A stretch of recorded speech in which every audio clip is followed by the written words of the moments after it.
जय हिंद दोस्तों, देखिए बहुत बहुत स्वागत है आपका आज के इस वीडियो में। गाइस, कैसे हैं आप लोग और कैसी चल रही है आप लोगों की तैयारी।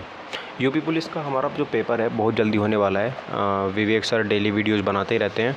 आपने ज़रूर देखी होगी कि अभी इसमें जो बात चल रही है वो ये दो प्री और मेंस करवाने की बात भी कर रहे हैं। कंपनी इन्होंने ब्लैक लिस्ट कर दी। और भी बहुत सारी चीज़ें हैं जिनसे ये लगता है कि पेपर थोड़ा डिले तो होगा, लेकिन फिर भी सब लोग यही कहते हैं कि अपनी तैयारी को आप लोग अपने ऐसे पीक पर रखो कि मतलब जैसे पेपर आए तो आप लोग एकदम बेहतरीन प्रदर्शन कर सको अपना।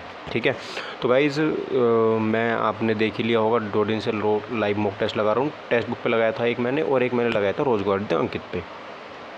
तो रोज़गार विद अंकित पे जो लगाया था उस पर मेरा जो आईडी थी वो एक मैंने दोस्त के लॉगिन कर रखी थी अपने। अब उन्होंने तो लॉग आउट कर दी।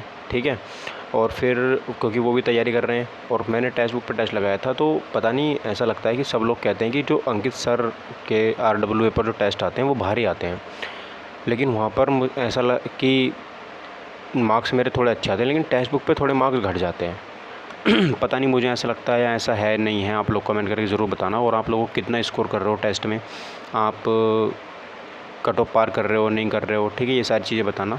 आज का जो स्कोर था मेरा बहुत कम था, इसलिए मैं एक वीडियो बना रहा हूँ कि आप लोग तैयारी कर कैसे रहे हो और कैसे आप लोगों के कितने कितने मार्क्स आ रहे हैं, मुझे कमेंट बॉक्स में आप ज़रूर बताना। मैंने लास्ट टाइम मॉक दिया था रोज़गार विद अंकित सर पे, तो लगभग मेरे 216 नंबर आए थे, है ना। 215 216 नंबर आए थे। लेकिन टेक्स्ट बुक पे जब मैंने टेस्ट दे रहा हूँ तो यहाँ पर थोड़े नंबरों में समस्या आ रही है। समस्या क्या आ रही है कि यहाँ पर ना कोई सा सब्जेक्ट भारी आ जाता है। यहाँ पे आज का जो मैंने टेस्ट दिया था यहाँ पर जीके जो था वो अच्छा था। अच्छा मतलब अच्छा, ठीक है। यहाँ पर क्वेश्चन थोड़े अच्छे लेवल के थे। बाकी हिंदी यहाँ पे काफ़ी अच्छी आई थी। और जो रीजनिंग है यहाँ पे मैं आपको सभी दिखाऊंगा कितने मार्क्स मेरे बने और कितने कितने मैंने इसमें अटैम्प्ट किए थे। सारी चीज़ें मैं आपको यहाँ पे दिखाने वाला हूँ। और गाइज़ पूरी कोशिश रहेगी कि इस बार जो मार्क्स हैं हमारे वो 240 का टारगेट है। 240 हमें हर हालत में अचीव करने ही करने हैं। और 240 लाने का मतलब है कि सर आपको जो क्वेश्चन है ना उनकी गलत करने की गलत जो करने हैं वो बहुत कम क्वेश्चन गलत करने हैं। ठीक है, मतलब गलत करने का जो रेशियो है वो बहुत कम करना है, तभी जा कर के हमारे जो मार्क्स हैं वो बहुत अच्छे बन पाएंगे, है ना। और ये भी मुझे आप लोग कमेंट करके ज़रूर बताना। जैसे अभी आज हमारा कौन सा दिन है, उस आने वाले संडे को भी जो रोज़गार विद अंकित है वहाँ पर टेस्ट आएगा, तो वहाँ उस टेस्ट को भी हम लाइव लगाएंगे। सबके सामने रिजल्ट होगा ओपन, बिल्कुल। सब लोग आप भी अपना अपना को मुझे बताना, सब लोग कि हमारे इतने मार्क्स बने इतने मार्क्स बने।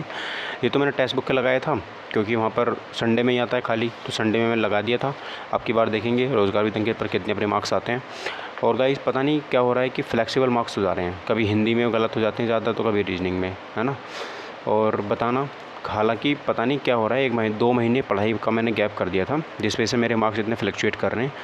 वरना ऑपरेटर में अच्छे खासे मार्क्स बन रहे थे मेरे।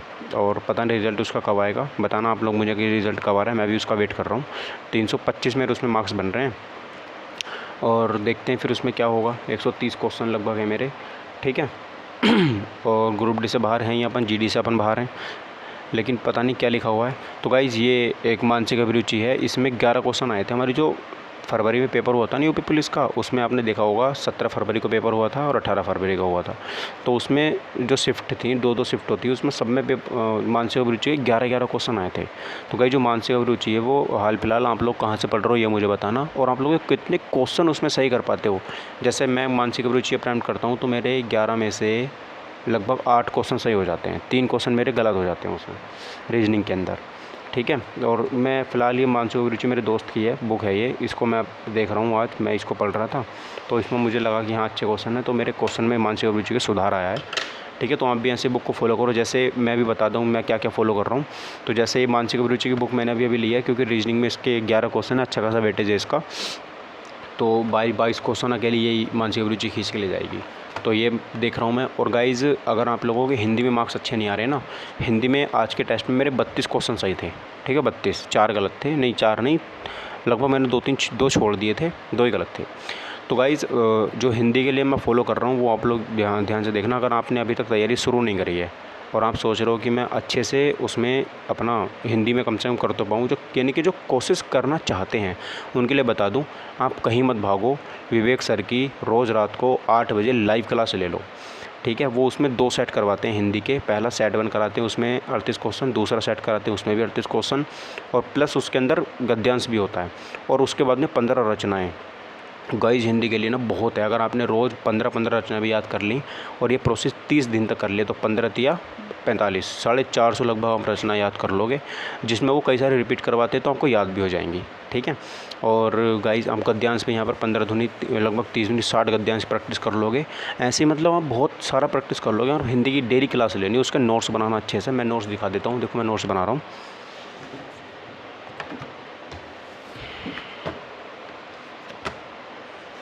देखो ये एक मेरी रफ कॉपी ले रखी है मैंने यहाँ पर, इसमें मैं नोट्स बनाता हूँ हिंदी के अपने। तो हिंदी के नोट्स में ये इस तरीके से मैं इसमें लिख देता हूँ। देखो जैसे क्लास चलती है ना, तो इसमें ऐसे करके लिख देता हूँ। तो ये सब मेरे हिंदी के हैं और ये सब मैंने रिवीजन भी कर रखा है इनका, मतलब सब मार्क कर रखे हैं, क्योंकि मार्क करके हमें पढ़ना चाहिए। क्योंकि मार्क करने से हमारे जो क्वेश्चन याद करने की जो है ना, वो थोड़ा अच्छा याद रह जाता है। उसको हाईलाइटर से हाईलाइट कर दो चीज़ों को। ठीक है। तो हिंदी हो गई अपनी। जीके के लिए मैं आपको बता दूं, जीके के लिए रामबाण बताता हूं आपको। देखो कहीं भटकने की ज़रूरत नहीं। स्ट्रैटेजी की ना मैं एक अलग से सेपरेट वीडियो बनाऊंगा, ये इसमें मॉक एनालिसिस है। तो उसमें आपको स्ट्रैटेजी के लिए क्या करना पड़ेगा, कुछ नहीं करना, जो मैं फॉलो कर रहा हूँ मैं आपको वो बता रहा हूँ। ठीक है। अब आप कहोगे सर हमको तो इतने अच्छे मार्क्स भी नहीं आ रहे। भाई 2 महीने पढ़ाई छोड़ के जब आया हूँ मैं लाइब्रेरी अभी, आप मुझे बस 1 महीने के बाद या 15 दिन बाद देख लेना मार्क्स। ठीक है मेरे, जहाँ भी जाएंगे। तो अभी क्या होगा गाइस, यहाँ पे देख लेना कि जो जीके है उसके लिए नवीन सर ने यूट्यूब पे 35 प्रैक्टिस सेट करवाए हुए हैं। कितने? 35 प्रैक्टिस सेट हैं। उन प्रैक्टिस सेट के अंदर आप जाओ और उसको भी तरीका बताऊँगा कैसे लेना है आपको। उसमें 2 घंटे की क्लास है एक, तो आप उसको डेली तो पूरी तो देखोगे नहीं, देखोगे तो फिर आपका मतलब समझ लो कि हो ही नहीं पाएगा कंप्लीट। तो उसमें आपको क्या करना है, उसमें रोज़गार विद अंकित एप्लीकेशन पे जाना है, या फिर जो डेस्कटॉप यूज़ करते हैं वो वेबसाइट पे जाएंगे और वहाँ पर एक नायक सीरीज़ के नाम से उनका पूरा PDF क्लास नोट्स में जा करके नायक सीरीज़ के नाम से दूसरा फोल्डर है, दूसरा, पहला और दूसरा तीसरा हो गया होगा शायद अब, तो जब तक मैं ले रहा हूँ तो दूसरा है। तो उसमें जाना और प्रैक्टिस सेट नंबर 1 खोलना और उसके नोट्स बिल्कुल एज इट इज़ छाप देना कॉपी में। ठीक है। जैसे उसमें लिखा हुआ ऐसे के ऐसे लिख देना। वो आपको लिखने में उसको 1 घंटा लगेगा, 1 घंटे से कम, यानी कि मैं उसको 30 से 35 मिनट में लिख लेता हूँ। 35 मिनट से 40 हो जाते हैं कभी कभी, मैं 35 मिनट में उसको लिख लेता हूँ। और फिर उसको आधा घंटा ही पूरा रिवीजन करना है। तो यानी कि जो आपको 2 घंटे में क्लास लेते, उसको बीच में रोक के लिखते, आपको कम से कम 3 घंटे 3.5 घंटे लग जाएंगे एक क्लास को पूरी करने के अंदर। अगर यकीन है तो आप करके देख लेना। ठीक है। तो आप क्या करो कि इसमें लिखो अच्छे से, लिख के उसको रिवाइज़ करो। तो आप 1.5 घंटे में उसका लिख भी लोगे, उसको रिवाइज़ भी कर लोगे और उसको आप याद भी कर लोगे प्रैक्टिस सेट को। ऐसे आपको 35 दिन तक करना है। अभी देखो 1 महीना पूरा है एग्ज़ाम में। ठीक है। 1 महीना, जुलाई में एंड में ही पेपर होगा, यानी कि अगस्त के शुरू में, तो पूरा जुलाई है अभी आपके पास।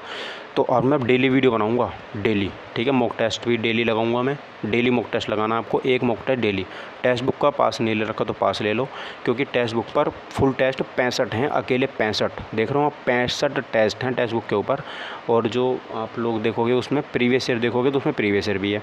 और दूसरी चीज़ री एग्ज़ाम के उसमें लगभग 10-12 टेस्ट है, यानी कि अगर आप एक दिन में 2 टेस्ट भी लगाते हो ना तो हो जाएगा। देखो गाइस मैं टेस्ट की क्यों कह रहा हूँ, हमारे लाइब्रेरी से एक भैया लगे हैं, अच्छी पोस्ट पे लगे हैं CGL से। तो वो क्या करते थे कि जब उनका सिलेबस कंप्लीट था, सिलेबस लगभग उनका 60% कंप्लीट था, वो डेली मॉक टेस्ट लगाते थे डेली। तो डेली मॉक टेस्ट लगाने से उनका ये बेनिफिट हुआ कि जो उनको ना आदत पड़ गई मॉक टेस्ट लगाने की। अभी आप लोग कमेंट करके ये बताना कितने आप में से ऐसे लोग हैं जो मॉक टेस्ट के नाम से डरते हैं। बताओ, आप में से कम 80% बच्चे ऐसे होंगे मेरे भाई जो मॉक टेस्ट के नाम से यार कल को लगाएंगे, आज मन नहीं कर रहा, परसों को लगाएंगे, नंबर कम आएंगे, डिमोटिवेशन होता है। मॉक टेस्ट लगाता हूँ तो भाई फील करो उसको, लगाओ। अगर पेपर में ऐसा होगा तो बहुत बड़ी गड़बड़ हो जाएगी और ये मौका दोबारा नहीं मिलेगा। 60,244 पद हैं। ठीक है। तो अब देखो जो भी है ये मैं आपको बता रहा हूँ, तो उसको आप फॉलो करो अच्छे से। मॉक टेस्ट डेली लगाओ। डेली मैं सुबह 9 बजे मॉक टेस्ट लगा लेता हूँ, क्योंकि लगभग पेपर हमारा 9 से 10 के बीच में हो जाएगा। तो 9 बजे मॉक टेस्ट लगाऊंगा, मैं लाइव लगाऊंगा और उसको लाइव लगाने के बाद रात को इस टाइम पे उसका रिजल्ट डिक्लेयर कर दिया करूँगा, एनालिसिस पूरा अच्छे से करने के बाद। ठीक है। एनालिसिस पूरा दिन, ऐसा समझ लो कि मैं मॉक टेस्ट लगाने के बाद उसका एनालिसिस बहुत ज़्यादा करता हूँ, बहुत ज़्यादा। ठीक है। लिख लिख के उसका एनालिसिस करना होता है। कॉपियाँ हैं मेरे पास सारी की सारी बनी हुई। देखो ये जो कॉपी है ये पूरी की पूरी नवीन सर की बनी हुई है, इसमें कुछ नहीं है किसी और का, ये नवीन सर की है टोटल। इसमें टोटल जीके है। हाँ मैं दिखा दूँगा, प्रैक्टिस सेट भी दिखा दूँगा इसमें मैं आपको। जैसे ये प्रैक्टिस सेट नंबर देखो यहाँ पे दिख रहा होगा आपको, प्रैक्टिस सेट नंबर 63 ऊपर लिख रहा है। सारे प्रैक्टिस सेट लेता हूँ उनके मैं, और ये ऐसे ही लेता हूँ, क्लास में एक भी नहीं लेता, बस नोट्स बना लेता हूँ उनके। प्रैक्टिस सेट नंबर 9 हाल फिलहाल में जो मैं क्लास उनके ले रहा हूँ ना, प्रैक्टिस सेट नंबर 4 तक पहुँच गया हूँ। कल को मैं प्रैक्टिस सेट नंबर 5 लिखूँगा लाइब्रेरी में आकर। ठीक है। तो सुबह लाइब्रेरी 6 साढ़े 6 बजे जाता हूँ मैं। तो ये हो गया मेरा और देखो ये 2 सब्जेक्ट हो गए। हाँ, मैं एक ही सब्जेक्ट की सेपरेट वीडियो बनाऊंगा, अब डेली वीडियो बना के आप तक पहुंचाऊंगा। तो फिलहाल हमारा यही था। अब मैं देखो आपको अपने मार्क्स दिखाता हूँ, ठीक है। चलो मैं स्क्रीन रिकॉर्डिंग करनी पड़ेगी मुझे, स्क्रीन रिकॉर्डिंग करते हैं, उसके बाद आपको मार्क्स डिक्लेयर करते हैं। देखो तो ये था मेरा ओवरऑल स्कोर, यहाँ पर मैं आपको दिखा देता हूँ। देखो ये है मेरा पूरा का पूरा। यहाँ पर सबसे पहला ऑप्शन आता है जीके का। तो जीके में मेरे इतने यहाँ पर सही हुए थे, सही कितने 17 यहाँ पर सही है मेरे, ठीक है। और यहाँ पर देखो जीके इतना आज का खतरनाक आया था कि 17 ही सही हो पाए, बस 17 सही हो गए, 9 गलत और 12 यहाँ पर 12 गलत है, 9 मैंने छोड़ दिए थे, ठीक है। क्वेश्चन बहुत तगड़े तगड़े आए थे, मैं आपको यहाँ पर एनालिसिस करके दिखाऊंगा इनका। ये नंबर एबिलिटी हो जाती है। यहाँ पर मेरे नंबर एबिलिटी में इनके 19 क्वेश्चन आए थे, जिसमें रीजनिंग नहीं मैथ था। मैथ में मेरे 12 सही हुए आज, बस 4 मैंने छोड़ दिया और 3 मेरे गलत हो गए। मैथ भी अच्छा खासा आया था आज यहाँ पे। मेंटल एबिलिटी की बात करते हैं, यानी कि जो रीजनिंग है, यहाँ पर मेरे पूछे गए थे 19 सवाल और 19 में से यहाँ पर 14 सही हैं, 4 छोड़ दिए, ठीक है, ये हो गया। और मेंटल एप्टीट्यूड रीजनिंग यहाँ पर 36 सवाल आते हैं, 37 में से 32 मेरे सही हैं, 4 गलत हैं और 1 मैंने यहाँ पर छोड़ दिया। उसके बाद मेरी जनरल हिंदी आती है, हिंदी में मेरे 32 सही हैं, 2 मैंने छोड़ दिए और 3 मेरे गलत हो गए, ठीक है। तो ये मेरा हिंदी का, तो मैंने आपको सारी चीज़ें दिखा दी, ओके। उसके बाद देखो चीज़ें क्वेश्चन कैसे कैसे थे ना, नए नए क्वेश्चन दिखाता हूँ मैं आपको, जो आपने शायद ही देखे हों, जो मेरे गलत हुए हैं, जो मेरे क्वेश्चन गलत हुए हैं। बताओ इस क्वेश्चन बताओ, ये क्वेश्चन देखो, अब इसका आंसर बताओ, आंसर क्या होगा। क्वेश्चन है कि परिमाण वाचक क्रिया विशेषण की दृष्टि से अशुद्ध वाक्य का चयन करो। अब देखो तुम्हें परिमाण वाचक क्या होता है, अब परिमाण वाचक बताओ, तो इसमें कौन सा लगाते हैं, इसका मुझे कमेंट में आंसर जरूर बताना। परिमाण वाचक ठीक है ना, आंसर होगा, ठीक है। तो इसका आंसर होगा देखो सही वाला, ये वाला मैंने भी लगाया क्योंकि थोड़े चले समझ क्या होना था, लेकिन तुम्हें क्या हमें लगी है। अब ठीक है, ये इसका आंसर हो गया। उसके बाद देखो अगला कौन सा गलत हुआ था, अगला हुआ था ये वाला, निम्नलिखित में से किस वाक्य में वर्तनीगत शुद्धि है, यानी कि किसमें वर्तनीगत शुद्धि है। देखो सारे मैंने इसमें काट दिए थे ऑप्शन कि हाँ इसमें ये नहीं हो सकता, ये नहीं हो सकता, लेकिन पता कहाँ पे मैं फंस गया, यहाँ पे हम देख रहे हो प्रतियोगिता लिखा हुआ। इस प्रतियोगिता में ये प्रतियोगिता मात्रा है ना, ये छोटी वाली लगेगी बस, तो यहाँ पर मैं कन्फ्यूज़ हो गया। फिर मैंने आर्यव्रत वाला लगा दिया, जो मेरा गलत हो गया। बस इस प्रतियोगिता में जो छोटी की मात्रा देखो कितनी सिली मिस्टेक है, इतनी सिली मिस्टेक रोजगार जो अंकित सर है वो नहीं रखते, वो बहुत बड़ी मिस्टेक रखते हैं। ये इतनी छिली मिस्टेक है, देखो आप इसमें कन्फ्यूज़ हम यहाँ पे हो गए। और उसके बाद हमारा एक क्वेश्चन और गलत हुआ था 33वां, ये हमारा किससे गलत हो गया था, इससे गलत था। तबला किस भाषा का शब्द है, ये पूछा था इन्होंने, तबला किस भाषा का शब्द है। तो तबला यहाँ पे मैंने क्या लगाया था, तबला अरबी भाषा का लगाया, तुर्की भाषा का मैंने लगाया था, लेकिन तबला जो होता है वो अरबी फ़ारसी का शब्द होता है। किसका होता है, अरबी फ़ारसी का शब्द यहाँ पे होता है। आई बात समझ में, ठीक है सर। उसके बाद कौन कौन से छोड़े थे मैंने हिंदी के अंदर, देखो हिंदी के अंदर एक मैंने ये छोड़ दिया था, ये था सबका निचोड़ लेकर तुम सुख से सूखे जीवन में, बरसों प्रभात हिमकन सा आंसू इस विश्व सदन में। प्रस्तुत पंक्ति में कौन सा रस है।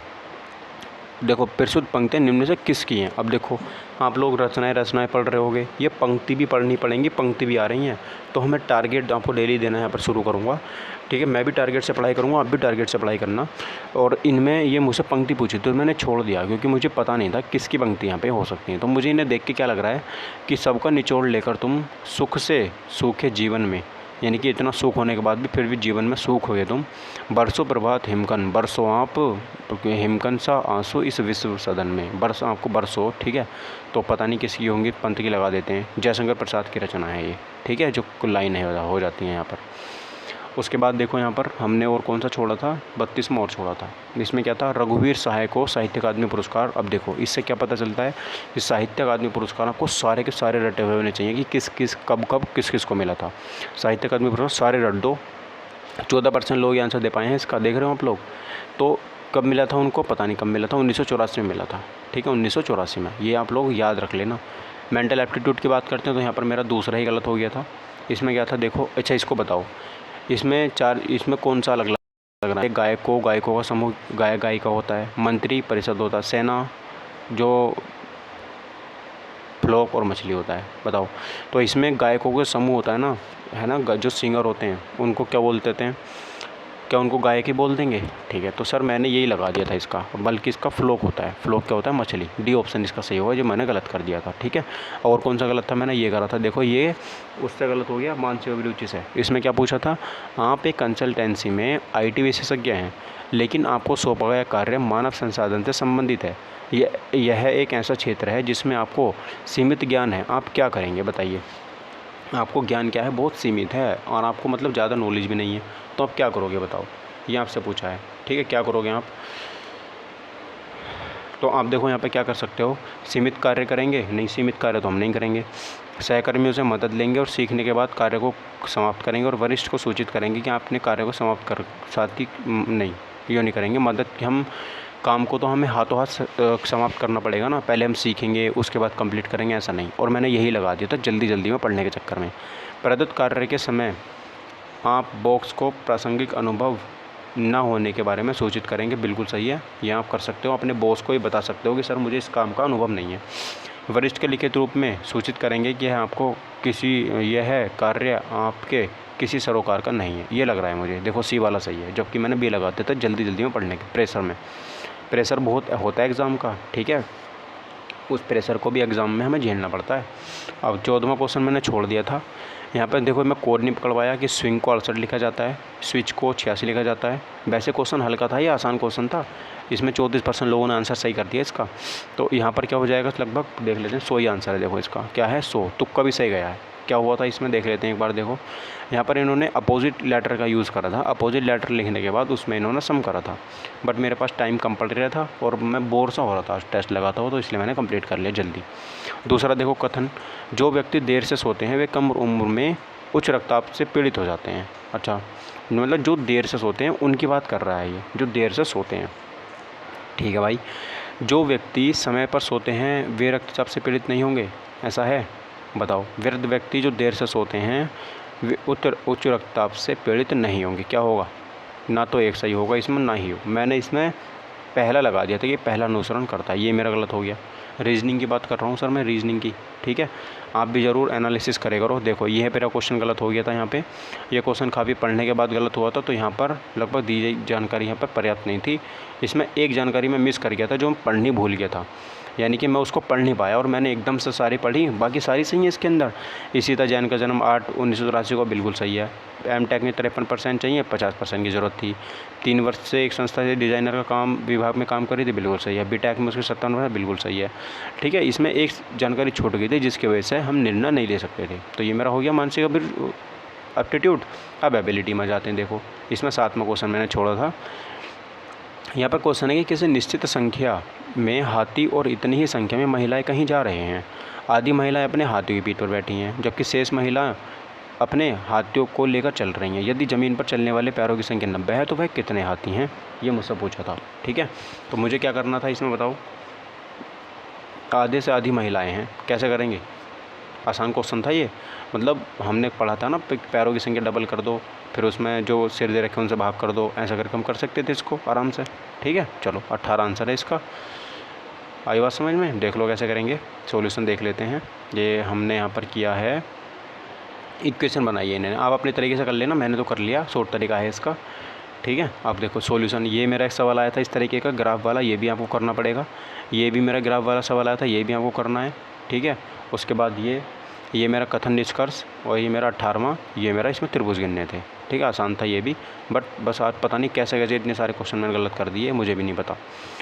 ये 5वां क्वेश्चन है, समलंब चतुर्भुज का क्षेत्रफल, इसने मुझसे पूछा था। और 6ठे क्वेश्चन में देखो यहाँ पर इसका मुझे इस क्वेश्चन को हम ज़रूर ट्राई करना एक बार, ये मेरा आपसे सजेशन है कि इसको हम ज़रूर ट्राई करिएगा, ठीक है। और यहाँ पर 12वां क्वेश्चन भी गलत किया था मैंने। 5 मीटर व्यास वाले बेलनाकार टैंक में 1 लाख लीटर पानी है, तो टैंक में पानी का स्तर क्या होगा, ये ट्राई करना। और ए का 0 पॉइंट, ये आसान था, आंसर भी आ गया था मेरा, बट ऑप्शन गलत टिक हो गया मुझसे, बी आंसर सही है इसका, ठीक है। और ये 70वां हो जाता है अपना, ये मैंने गलत कर दिया, इसको पढ़ लेना आप लोग। 18वां देख लो, ये छोड़ दिया था। 19वां देख लो, ये भी छोड़ दिया था, ठीक है। उसके बाद जीके में देख लो, जीके देखो आप कितना खतरनाक था। मुद्रास्फीति की गणना के लिए निम्नलिखित में से किसका व्यापक रूप से उपयोग किया जाता है। देखो 11% लोगों ने आंसर दिया ना बस। दूसरा, रबर किस प्रकार की वनस्पति से संबंधित है, ये गलत हो गया था। 7वां मैंने छोड़ा था, भारतीय संविधान सभा में प्रसिद्ध भारतीय ट्रस्ट विद डेस्टिनी किसने दिया था। ट्रस्ट विद डेस्टिनी, ये खतरनाक क्वेश्चन था, ये नया क्वेश्चन था एक। और उत्तर प्रदेश माध्यमिक शिक्षा निदेशालय की स्थापना कब हुई थी, ये मुझसे पूछा था। यूपी जी के आ गया। अगला था 1919 में, तो आसान था, मॉन्टेग्यू था, लेकिन मैंने छोड़ दिया था इसको, पढ़ नहीं पाया हूँ, क्या पता नहीं कोई रीज़न होगा।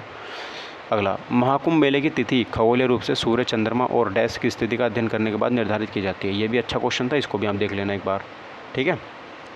गुप्त साम्राज्य में प्रांतीय सूबेदारों के लिए निम्नलिखित में से कौन सी पदवी का प्रयोग किया जाता है, ये भी गलत हो गया था। और जी यहाँ पर गैसुद्दीन बलबत ने निम्नलिखित में से किस काल में भारत का दौरा किया था, ये आप क्वेश्चन देख लेना एक बार, ठीक है। तो ये सारे क्वेश्चन थे जीके में जो यहाँ पर आए। तो ओवरऑल स्कोर की अगर देखो बात करूँ मैं एनालिटिक्स में जा कर के, तो यहाँ पर लगभग मेरे जो यहाँ पर मार्क्स बने हैं वो बने हैं 201। 300 में से कितने बने हैं, 201 मार्क्स बने हैं मात्र, ठीक है, देख लो। और यहाँ पर देखना तो 135 मैंने कुल अटेम्प्ट करे, एक्यूरेसी मेरी 80% आ रही है और शायद 85% हो रही है। रैंक मेरी यहाँ पर 8500 हो जाती है, ठीक। और देख लो टाइम भी देख लो यहाँ पर कितने कैसे हुए, ठीक। यहाँ देख सकते हो सारी कंज्यूम किया है वो सबसे टाइम बन चुका है, ये गलत थे। हाईएस्ट स्कोर भी देख लो भाई, इसमें 282 पहुँचा, 300 में से 300 किसी के नहीं आए हैं टेस्ट में, ठीक है। ये मैं एवरेज मैं यहाँ पर स्टैंड करता हूँ टॉपर यहाँ पर, और एवरेज स्टूडेंट के इसमें जो मार्क्स रहे हैं वो 153 रहे हैं, एवरेज स्टूडेंट के रहे हैं, तो एवरेज से तो कहीं ऊपर हैं हम, ठीक है।